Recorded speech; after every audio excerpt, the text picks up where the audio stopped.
Welcome back. Thank you very much for staying with us. Now, scores of Westbury and Coronationville residents embarked on a protest against daily water cuts this morning. They say it's been going on for the past 4 years now.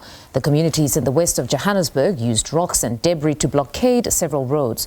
Residents of Westbury and Coronation in Johannesburg are calling on government to urgently intervene in the water crisis in the area. SABC News reporter Puseletso followed the story and joins us live with the very latest. Good afternoon, Puseletso. Thank you very much for joining us. So let's start with just the context of the exact issues that took these residents to the streets. Well, good afternoon to you, Mfundo. What I can tell you is that when we got there, we found residents of Westbury, Coronationville and the surrounding areas barricading the roads with burning tires, the rocks and everything. So they told me that they have been without water for more than 5 years now. They have been without running tap water for more than 5 years. What they told me is that sometimes the water would come out of their taps, but so they experience a lot of water cuts. Yeah, late at night. Another resident that I had a chance to speak to told me that they don't even sleep. They're like guarding the taps to when is the water coming, so that they can fill up their water bucket. And right now they told me that this week only the water hasn't been coming out from their taps for like the whole week, for like six days. So what have they been doing? Are there water tankers that have been brought to the communities? How have they been surviving? Yes, water tankers have been provided. However, they are now crying about, what about elder people who are having medications on a certain time, because apparently these water tankers take long to come. Sometimes they come, sometimes they don't. So they are never consistent.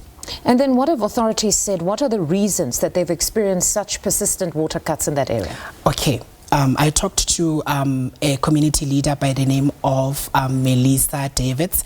Melissa told me that it's about the reservoir issues. However, they do not understand how, because they are next to an informal settlement called Slovo. That informal settlement has like running tap water, and obviously it's an informal settlement. That means, so they were asking themselves that, how is this informal settlement having like a running tap water, like for like, and then they don't. Then they don't. However, they are like neighboring hoods.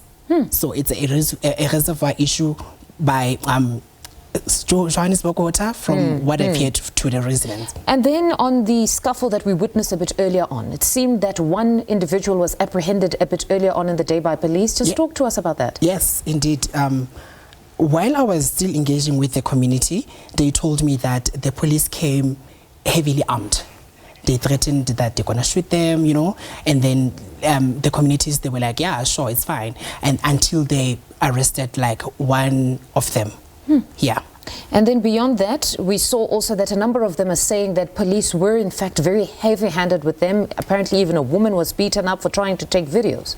True, that's what they told me, but we didn't see that. That's what they told me. That's why I'm saying that the police, they told me that the police came in very armed, threatening obviously to shoot them. Yes, that's what they told me. And what has been resolved? Has calm been restored in the area? Well, as I told you that I talked to the community leader.